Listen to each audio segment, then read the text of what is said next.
Good morning everyone welcome back to my channel happy with Golapi. तो आज के नतून एक सकाले नतून एक ब्लग निये तोमादेर सामने एसे गेलाम। ब्लगटा देखते थाको पुरो दिन, आशा करी भालो लागबे। तो এই তো সকাল থেকে কিছুটা কাজকর্ম করেছি, এখন আরো বাকি আছে, রান্নাবাড়ি আছে। আর আজকে মৌসুমটা বেশ ভালো, কতদিন তো কেমন গরম ছিল, পেচপেচে একটা গরম। আজকে বেশ ভালো। রাত্রে দিকে বৃষ্টি হচ্ছে, রাত্রে 12টা 1টার দিকে বৃষ্টি শুরু হয়েছে, বেশ ভালো মুষলধারে বৃষ্টি হলো। আর লাইটও চলে গেছে। সেই সময় বৃষ্টি তো হচ্ছে ঠিকই, কিন্তু প্রচুর গরম, ঘুমাতেই পারছিলাম না, শুতেই পারছিলাম না আমরা। তারপরে তো ওরকম করতে করতে 2টোর দিকে লাইট আসলো, তখন গিয়ে শুয়েছি আমরা। আর আজকে সারাদিনই বৃষ্টি, বেশি জোরে হচ্ছে না, খুব হালকা হচ্ছে, ছিমছিম ছিমছিম বৃষ্টি, কিন্তু রোদ্রুটা নেই, তো ভালো লাগছে। মৌসুমটা আজকে ভালো। তো দেখাচ্ছি তোমাদেরকে মৌসুম আজকের। এই দেখো আকাশটা হালকা হালকা মেঘ আকাশে, আর হালকা হালকা হাওয়া দিচ্ছে, আর খুবই হালকা বৃষ্টি হচ্ছে। তো কমসে কম রোদ্রুটা তো নেই, তো ভালো ঠান্ডা ঠান্ডা মৌসুম, ভালোই লাগছে আজকে। আকাশটা দেখো পেন্টিংয়ের মতো হয়ে গেছে একদম, বেশ ভালো লাগছে দেখতে। তো চলো চাটা করে নিই।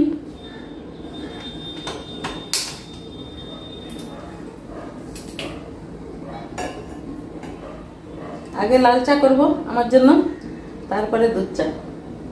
আজকে নাকি মেয়েও চা খাবে, হঠাৎ হঠাৎ খায়, যখন ইচ্ছে করে, ভালো বিস্কিট পেলে তখন খায়। ওকেও একটু চা করে দেবো আজকে।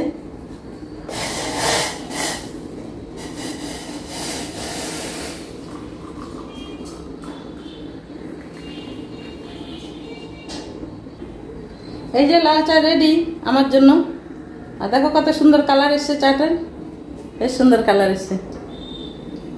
আর এখন ওদের জন্য দুধ চা করবো, মেয়েও খাবে বলে আজকে চা, তো করে দিই, খাক। ওর পছন্দের বিস্কিট আছে না, ওর পছন্দের বিস্কিট থাকলে চা খায়, তো বলছে আজকে দাও একটু চা খাবো, দিই করে খাক।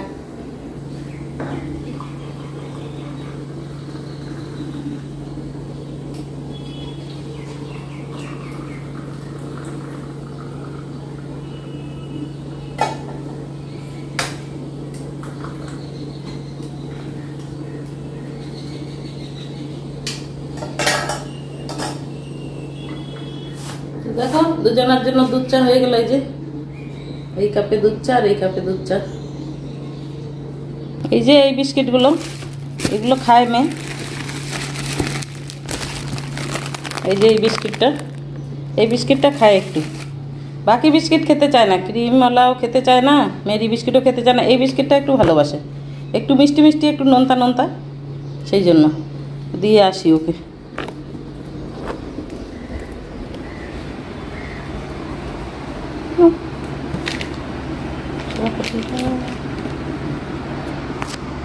এই যে এখানে চা দিয়েছি আর বিস্কিট দিয়ে খাবে। তো এই তো সব কিছু হয়ে গেল, এখন ভাত বসাবো। তো ভাতটা বসাই।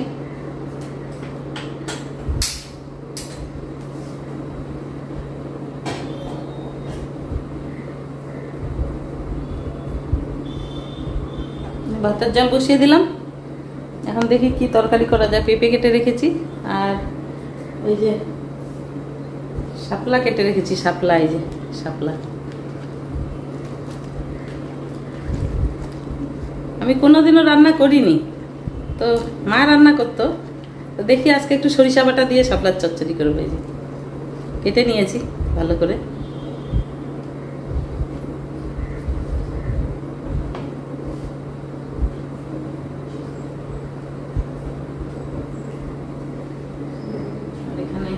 পেঁপে কেটেছি, পেঁপেটা এখন ঘষে নেব, ঘষে নিয়ে ঘন্ট করব।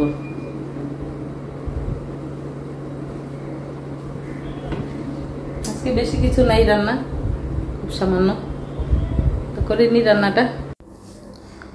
এই তো রান্নাবাড়িতে চলে আসলাম, রান্নাঘরে। তো এখানে ভাত বসালাম, ভাত বসিয়ে দিয়েছি।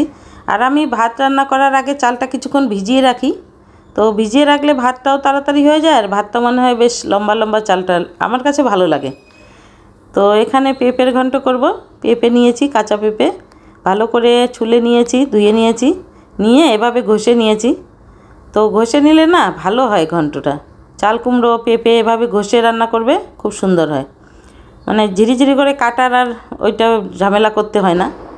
তো এখানে দিয়ে দিলাম সরিষার তেল, দিয়ে কালো জিরা আর শুকনো লঙ্কা দিলাম, দিয়ে ওই পেঁপেগুলো দিয়ে দিব। আর বেশি কিছু ঝামেলাই নেই রান্না করতে, বেশি তেল মশলাও লাগে না। কম তেল মশলার মধ্যে খেতেও ভালো, আর কম তেল মশলার মধ্যে হয়ে যায়। তো এরকম করে দিব, এখন লবণ হলুদ দিব, ঢেকে দিব। খুব তাড়াতাড়ি হয়ে যায়, এইভাবে ঘষে নিলে খুব তাড়াতাড়ি কিন্তু হয়ে যায় রান্নাটা। পেঁপে সেদ্ধ হতে তো বেশি সময় লাগে না।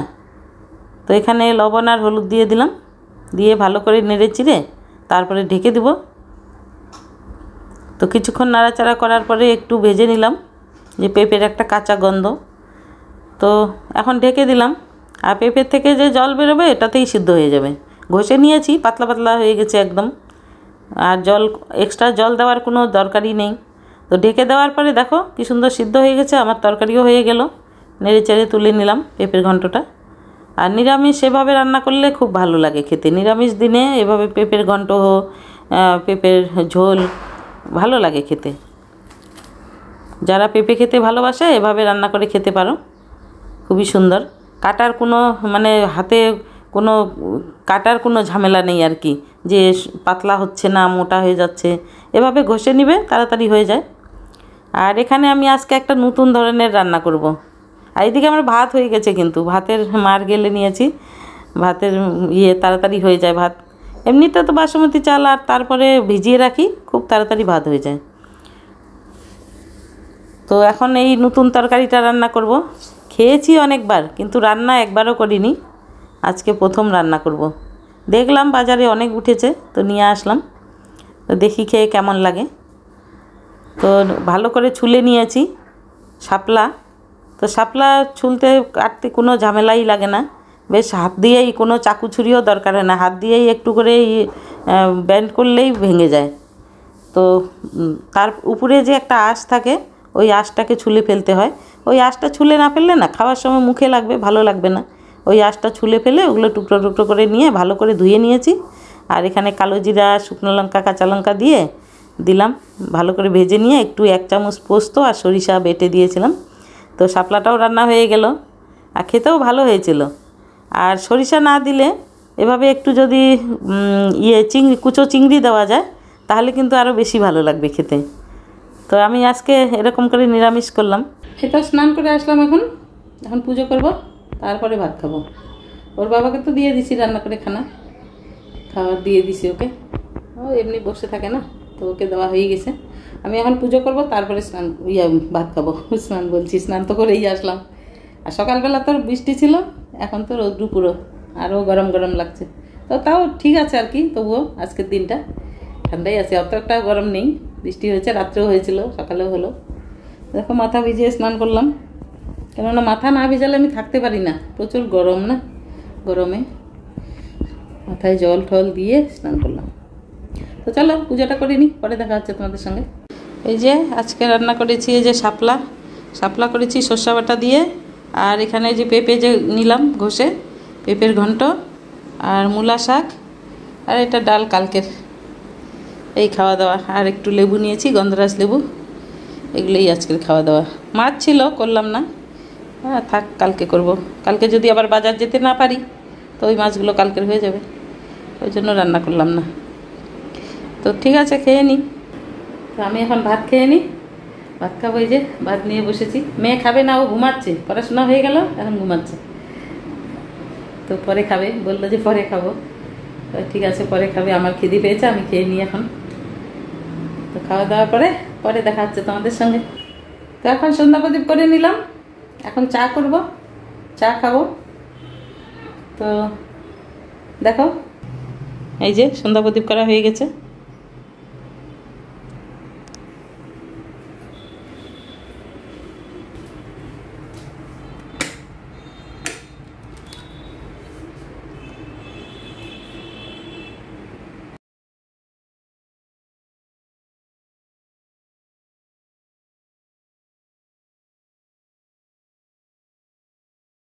এই যে মেয়ে দুপুরে ভাত খায় নেই না, তো এখন ওই ভাত ছিল, বললো যে ডিম দিয়ে ভেজে দাও। তো তো ডিম সিদ্ধ করে এরকম পোলাওর মতো করে দিলাম, এক পোলাও।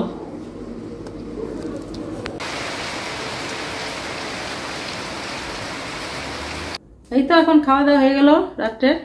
দুপুরেরই ছিল, ভাত ছিল, আর এখন একটু আলু ভাজলাম, আলু পেঁয়াজ, ওগুলো দিয়ে রাত্রের ডিনারটা সেরে নিলাম, হয়ে গেল। আর তোমরা আর কি বলবো, কেউ কেউ তো আছো যে সাবস্ক্রাইব করেছো আবার চলে যাচ্ছ, এভাবে তো আমাদের মনোবলটা ভেঙে যাচ্ছে না। নতুন নতুন আমরা এসছি একটু, তো মনোবল তো ভাঙলে তো ভালো লাগবে না, কতদিন আর চলতে পারবো? তাহলে তো বন্ধ করে দিতে হবে ইউটিউবে ইয়ে করা, ভিডিও করা। একটুখানি সাবস্ক্রাইব করছো আবার চলে যাচ্ছ কেন জানি না। ঠিক আছে, যাদেরকে করতে নয় করো না সাবস্ক্রাইব, ভিডিও না দেখতে ইচ্ছে হলে না দেখো, কিন্তু সাবস্ক্রাইব করে ভিডিওগুলো না দেখে আবার চলে যাচ্ছ, এটাতে তো আমাদের একটা মনোবল ভেঙেই যাচ্ছে না। আমরা তো এখন নতুন নতুন, কেন সমুদ্র থেকে এক বালতি জল তুললে যেমন কিছু ফারাক পড়ে না, কিন্তু এক বালতি থেকে যদি এক মগও তোলা যায় সেটা তো ফারাক পড়ে না। বুঝাতে পারলাম মনে হয় তোমাদেরকে। তো এই আর কি, যখন সাবস্ক্রাইব 2-3টা চলে যায় মনটা ভেঙে যায়, ভালো লাগে না। একটা ভিডিও বানাতে তো সময় লাগে, অনেক কষ্ট করে। আমরা তো হাউসওয়াইফ না, তো সংসার সামলে, ঘরের কাজ সামলে, রান্নাবাড়ি করে একটা ভিডিও তৈরি করি। তোমরা একটু পাশে থাকবে, সাথে থাকবে, একটু ভালোবাসবে, তবেই তো আমরা এগিয়ে যেতে পারবো। না হলে তো এরকম করে তো মুশকিল হয়ে যায়, করতে পারবো না, এগিয়ে যেতে পারবো না। যারা পুরনো ইয়ে হয়ে গেছে ইউটিউবার, ওরা তো অনেক, ওদের লাখ মিলিয়ন সাবস্ক্রাইবার, ওদের কাছে একটা দুটা চলে গেলে কোনো ব্যাপার থাকে না। কিন্তু আমরা তো এখন শুরু সবে, পুরনো নই, মানে একদম নতুন। তো এখন এই যদি ওই 5-10টার মধ্যে যদি আবার 2-4টা চলে যায় তো ভালো লাগে না তখন। তো ওই জন্য বলছি আর কি, প্লিজ তোমরা এরকম করো না।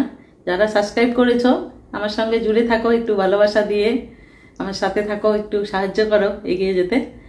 তো এটাই বলার ছিল আর কি। তো সবাই তোমরা ভালো থেকো, সুস্থ থেকো। আজকে এখানেই রাখছি, গুড নাইট, টাটা।